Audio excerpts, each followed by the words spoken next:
Assalamu alaikum wa rahmatullahi wa barakatuh, frères et sœurs. Bienvenue sur le flux de la foi, le refuge où l'âme s'éveille et le cœur s'éclaire par la lumière divine. Avant de commencer cet incroyable voyage intérieur, abonnez-vous à la chaîne. Chaque vidéo est un rappel, une impulsion vers une transformation sincère, et votre présence renforce cette quête commune de spiritualité. Tu fais des choses tous les jours. Tu manges, tu parles, tu travailles, tu ris, tu te fatigues, tu t'agites. Mais t'es-tu déjà demandé pourquoi tu fais ce que tu fais? Pas seulement en surface, pas parce qu'il faut, pas parce que tout le monde le fait, mais en profondeur, avec ton cœur éveillé. As-tu mis une intention dans tes gestes? As-tu placé Allah dans ton regard, dans ton silence, dans ton choix de dire oui ou de dire non? Parce qu'il y a une vérité subtile, mais immense. Une même action peut ne rien valoir, ou valoir l'éternité. Tout dépend de ton intention. Le prophète Mohammed a dit « Les actions ne valent que par les intentions, et à chacun selon son intention », rapporté par Al-Bukhari et Muslim. Cette parole, simple mais révolutionnaire, est une clé de transformation intérieure. Le même acte peut être un poids dans ta balance, ou une lumière. Le même mot peut être creux, ou être un dhikr. Tu peux travailler 8 heures dans une journée. Si c'est pour nourrir ta famille dans le halal, avec sincérité, Allah transforme chaque minute en adoration. Mais si c'est pour fuir, pour frimer, ou juste par automatisme, ce n'est qu'une course aveugle. Tu comprends?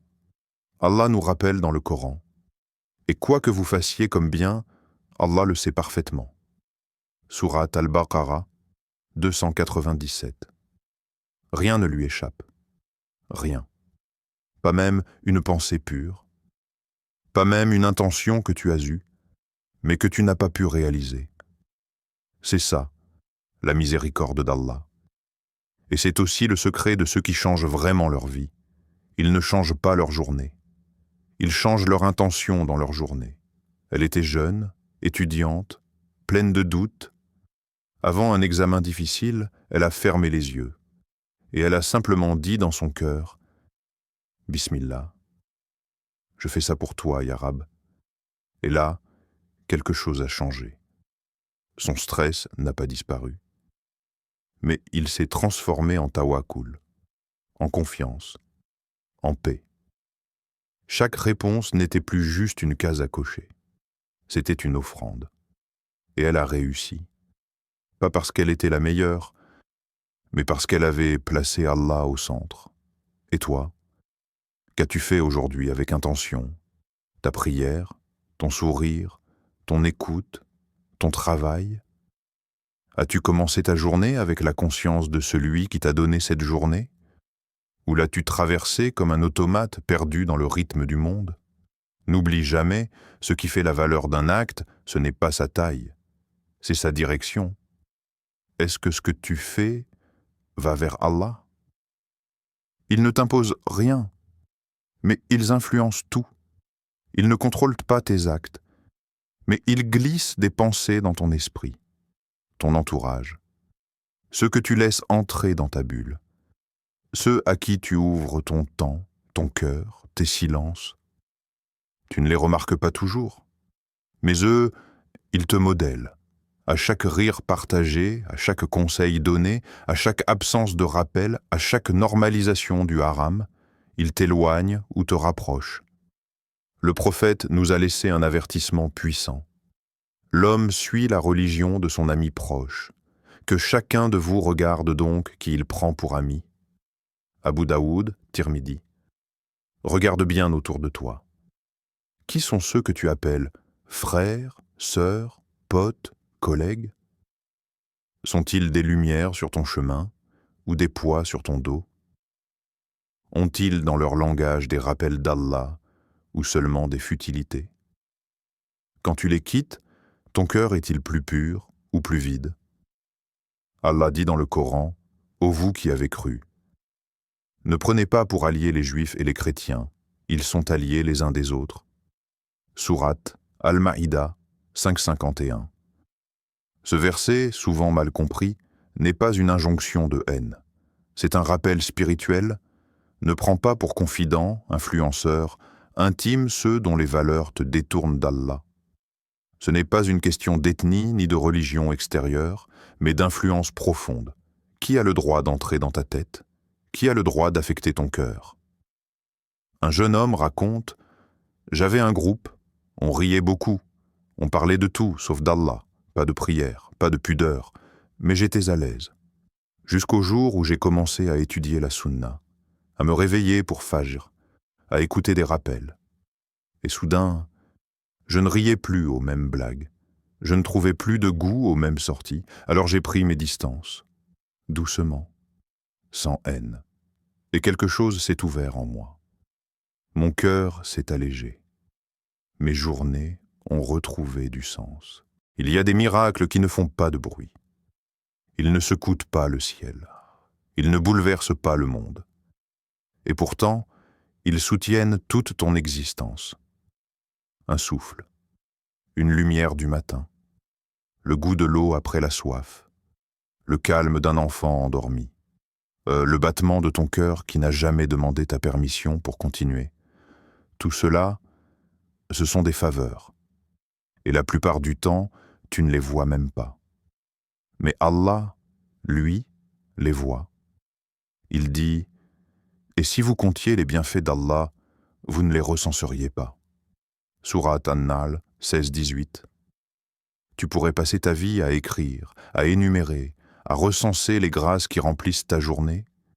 Tu n'arriverais jamais à la fin.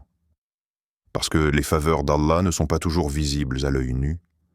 Parfois, c'est dans ce qui ne t'arrive pas que sa miséricorde est cachée. Ce mal que tu as évité sans le savoir. Ce retard qui t'a protégé. Ce silence qui t'a permis de réfléchir. Mais encore faut-il apprendre à voir. Elle s'appelle Khadija, mère de 3 enfants. Fatiguée, débordée, comme beaucoup. Mais un jour, elle entend un rappel. Note chaque nuit 3 choses pour lesquelles tu es reconnaissante. Alors elle essaye, juste pour voir. Le premier soir, elle écrit « Le sourire de mon fils quand je l'ai pris dans les bras, le pain chaud sur la table, le moment où j'ai fermé les yeux sans douleur. 3 petites choses. Presque rien. » Et pourtant, c'est ce presque rien qui transforme tout. Petit à petit, elle voit différemment. Moins de plaintes, moins de comparaisons, plus de paix. Ses enfants la sentent plus sereine, sa maison devient plus douce, pas parce que les épreuves ont disparu, mais parce qu'elle a appris à remarquer ce qui demeure, même au cœur de la difficulté. Combien de bénédictions invisibles t'entourent aujourd'hui? Tu te lèves, tu vois, tu entends, tu marches, tu as un toit, un peu de riz, une voix, un Coran posé dans un coin qui t'attend sans jamais se lasser, tu respires, et tu oublies. Mais Allah, lui, n'oublie pas de te donner. Peut-être que tu cherches un miracle, mais tu vis déjà au milieu des miracles. Alors prends une pause, ferme les yeux, et demande-toi, aujourd'hui, qu'est-ce qu'Allah m'a offert sans que je le remercie? Et si ta vie semble lourde, commence simplement par voir ce qui est déjà là. Parce que la gratitude ne change pas la réalité. Elle change la façon de la traverser. Il y a un moment où tu veux lâcher. Pas parce que tu n'es pas fort, mais parce que tu es fatigué. Tu as prié, tu as espéré, tu as travaillé. Et pourtant, rien ne bouge, ou du moins, c'est ce que tu crois. Dans ces instants-là, ce n'est pas la force qui te sauve, c'est la patience. Allah, dans sa sagesse, t'invite à une posture intérieure puissante. Ô les croyants, cherchez secours dans l'endurance et la prière. Sourate Al-Baqarah 253. Tu vois? Pas dans la colère, pas dans le découragement, pas dans l'abandon, mais dans l'endurance, sabre, et la prière qui reconnecte ton cœur à l'invisible, parce que ce que tu ne vois pas existe quand même, et ce qui tarde à venir n'est pas forcément perdu. Il s'appelait Samir. Entrepreneur, père, fils. Il avait hérité d'un petit commerce familial, un métier noble, simple. Mais la crise est arrivée. Les dettes, les clients qui disparaissent, les espoirs qui s'effilochent. Beaucoup lui ont dit « vends, ferme, passe à autre chose ». Mais lui, il a choisi une autre voie. Il s'est relevé pour Fajr tous les jours, même dans les larmes. Il a récité « Ya Fatah » avant d'ouvrir sa boutique. Il a revu son éthique, ses choix, ses intentions. Il a pleuré, souvent. Prié, toujours. 2 années entières d'efforts lents. Mais aujourd'hui, son affaire renaît, plus propre, plus bénie, plus alignée avec ce qu'Allah aime. Le rétablissement ne vient pas toujours par une solution immédiate. Il vient par l'engagement silencieux dans ce que tu crois juste, même quand personne ne regarde. Tu veux changer ta vie? Sois patient, pas passif, pas résigné, mais actif dans la constance. Car la patience, ce n'est pas attendre que ça passe. C'est marcher même quand tu ne vois pas encore la lumière au bout du tunnel. C'est résister à la tentation d'abandonner, même quand tout en toi réclame un raccourci. Demande-toi, quand as-tu abandonné avant que la pluie d'Allah ne tombe? Quand as-tu cru que c'était fini, alors qu'il était en train de tout préparer? Parfois, les bénédictions prennent le temps de mûrir, comme une graine sous la terre. Elle semble morte, invisible. Mais en vérité, elle travaille en profondeur, et un jour, elle perce la surface. Si tu n'as pas arraché la terre trop tôt, sabre, frère, sabre, sœur. Ce mot contient plus de force que n'importe quelle stratégie, parce qu'il est porté par la promesse d'Allah. Et sa promesse est vérité. Il y a une connaissance qu'on néglige souvent. Les livres, ni sur les bancs d'école. Elle ne brille pas dans les discussions publiques, et pourtant, elle transforme une vie entière. C'est la connaissance de soi. Tu peux connaître les règles, tu peux réciter des versets, tu peux corriger les autres, mais si tu ignores ce qui se passe en toi, ce que tu fuis, ce que tu caches, ce qui te fait mal, alors tu restes bloqué, comme une porte fermée de l'intérieur. Allah nous dit, celui qui se réforme s'améliore pour lui-même. Sourate Fussilat 41-46. Tu vois? Pas pour plaire, pas pour impressionner, pas pour cocher des cases, mais pour toi-même. Se réformer, c'est d'abord s'observer. C'est savoir ce qui déclenche ta colère, ce qui te fait fuir, ce que tu refuses de voir en toi, mais que les autres perçoivent sans effort. Il y a cet homme, appelons-le Yassine, pratiquant, engagé, mais souvent tendu. Un rien le déstabilisait, une critique, un retard, un imprévu. Il priait, il jeûnait, mais il se sentait prisonnier de lui-même. Un jour, il décide de commencer un petit carnet. Il y écrit ses réactions, ses peurs, ses jugements. Puis, humblement, il partage cela avec un guide spirituel. Et là, il découvre. Il découvre que ses réactions sont des réponses anciennes à des blessures qu'il n'a jamais guéries. Il découvre qu'il se bat contre les autres, pour éviter de se battre contre ses illusions. Alors, doucement, il commence un chemin. Pas spectaculaire, mais réel. Il écoute plus, il s'observe, il s'adoucit, et surtout, il devient libre intérieurement. Se connaître, c'est un acte de courage. Parce que tu risques de découvrir des choses que tu ne veux pas voir. Ta jalousie silencieuse, ton orgueil spirituel, ton besoin d'approbation, ton impatience. Mais c'est aussi dans cette vérité que commence la vraie croissance.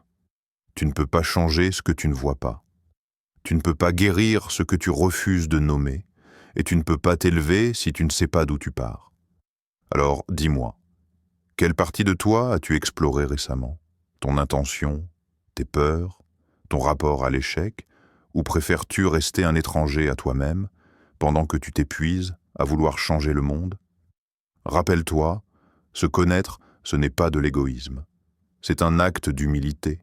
C'est dire « Ya Allah, montre-moi qui je suis vraiment, pour que je puisse devenir ce que tu veux que je sois. » Et à partir de là, la transformation devient profonde, authentique et durable. Tu peux être brillant, respecté, éloquent.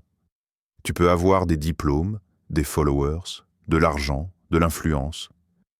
Mais si ton cœur est gonflé d'orgueil, alors tout cela n'est qu'un château de sable face au vent d'Allah. La vraie force ne fait pas de bruit. Elle n'a pas besoin d'écraser, elle n'a pas besoin d'être vue. Elle sait que la grandeur ne se construit pas sur le pouvoir, mais sur l'humilité. Allah dit dans le Coran, « Dieu élève en degrés ceux d'entre vous qui croient et ceux qui ont reçu le savoir. » Sourate Al-Mujadila 58-11. Mais ce savoir dont il parle n'est pas seulement académique, c'est un savoir qui courbe la nuque, pas qui l'élève dans l'arrogance. C'est le savoir qui fait baisser les yeux devant le faible et qui fait pleurer dans la prière, même quand tout le monde te respecte dehors. Tu veux savoir si ton cœur est encore malade de fierté? Regarde comment tu réagis quand on t'ignore, quand on ne te remercie pas, quand on te critique, quand on t'humilie. Est-ce que tu te crispes? Est-ce que ton ego se cabre? Ou est-ce que tu te rappelles que ton honneur ne dépend pas de l'opinion des gens, mais de ton statut auprès d'Allah? Il y avait cette femme, cadre supérieur dans une grande entreprise. Chaque jour, elle prenait des décisions, dirigeait des équipes, négociait des contrats. Mais quelque chose lui manquait, un vide silencieux. Alors elle décide, un jour, presque par hasard, de servir dans une association caritative locale, juste une fois, puis deux, puis chaque semaine. Là, elle sert le thé, range les vêtements, parle doucement à des mères seules. Personne ne sait qu'elle est directrice ailleurs. Et ce qu'elle découvre l'ébranle. Sa valeur ne vient pas de son titre, mais de sa sincérité, de son service, de ce qu'elle donne, sans rien attendre. Et toi, qu'est-ce qui te rend important à tes yeux? Tes réussites? Ton image? Ou est-ce la lumière silencieuse que tu offres aux autres quand personne ne te regarde? Pose-toi la vraie question. As-tu encore quelque fierté non apaisée dans ton cœur? Un besoin d'être reconnu, d'être le meilleur, d'avoir raison? Parce que tant que ce poison subsiste, tu ne goûteras jamais la douceur du calme intérieur. L'humilité, ce n'est pas de se rabaisser, c'est de ne pas se surestimer, c'est de savoir que tout ce que tu as vient d'Allah et qu'il peut tout reprendre en un instant. La vraie force, c'est de savoir s'effacer pour laisser Allah apparaître à travers toi.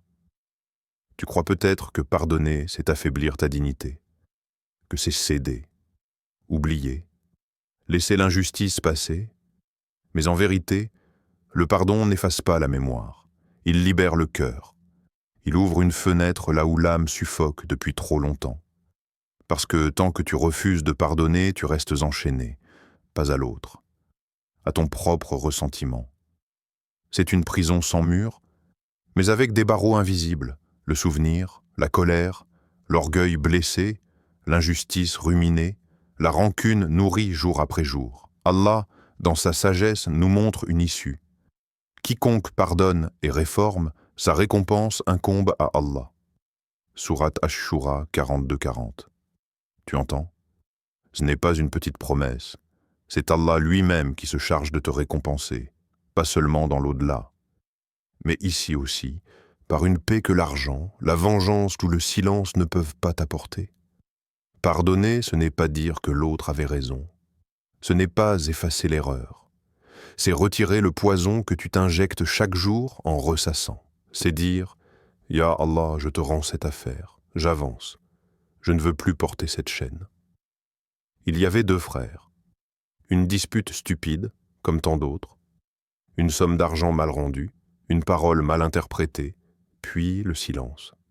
Les années, les fêtes sans retrouvailles, les mères qui pleurent, le vide dans le cœur, jusqu'au jour où l'un d'eux, usé de l'intérieur, décide d'écrire une simple lettre.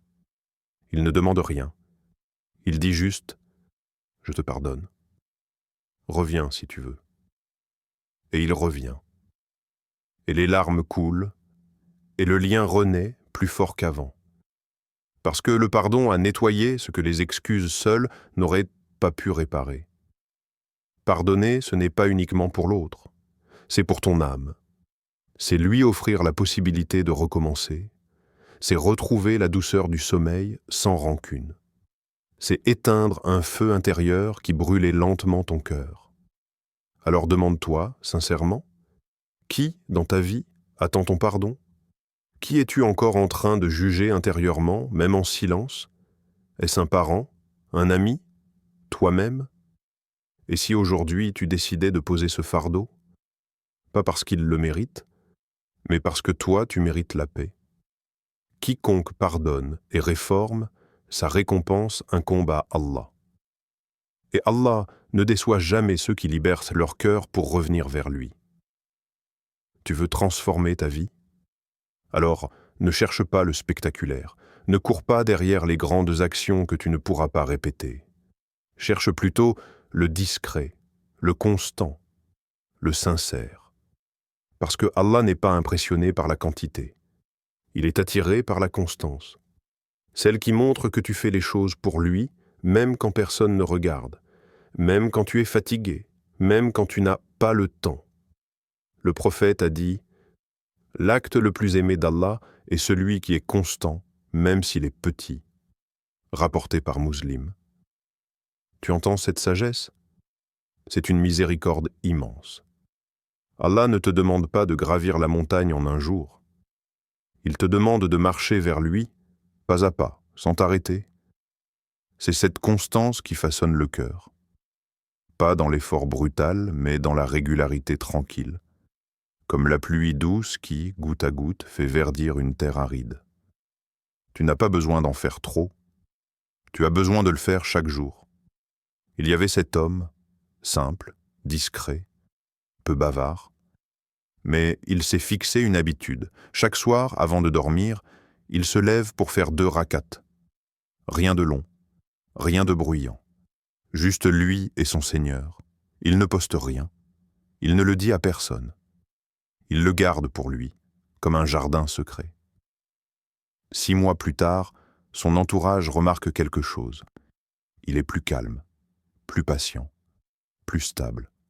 Même dans les périodes d'épreuve, il ne comprend pas tout de suite pourquoi, jusqu'à ce qu'il réalise. C'est cette prière nocturne, discrète, constante, qui a façonné sa paix intérieure. Et toi, quelle petite habitude divine peux-tu installer aujourd'hui, pas demain? Aujourd'hui. Est-ce 5 minutes de Coran après Fajr? Une aumône discrète chaque vendredi? Une salutation sincère à ta mère? Une invocation répétée dans ton cœur? Tu vois, la constance, c'est aussi une preuve d'amour. Parce que ce que tu aimes vraiment, tu y reviens, encore et encore. Même quand c'est difficile, même quand personne ne te rappelle de le faire, tu y reviens parce que ton cœur s'y attache. Et si aujourd'hui, tu décidais de bâtir ta vie spirituelle sur des fondations durables, pas sur les flammes intenses mais courtes, mais sur la braise chaude, fidèle, ininterrompue, n'oublie pas, un petit acte sincère, répété 1000 fois, vaut mieux qu'un acte extraordinaire oublié après une semaine. Et Allah voit tout. Ne perds pas de vue l'au-delà quand la vie te distrait. Ô mort, où est ta victoire? Ô tombe, où est ton oppression? Sourate Al-Qariya. Question. Vis-tu comme si ce monde était ta demeure? Ou es-tu en transit vers la vraie vie? Histoire. Un homme riche en biens mondains voit ses projets s'écrouler subitement. Il commence alors à investir dans son akira, dons, apprentissage, piété. Ses jours gagnent soudain un sens nouveau.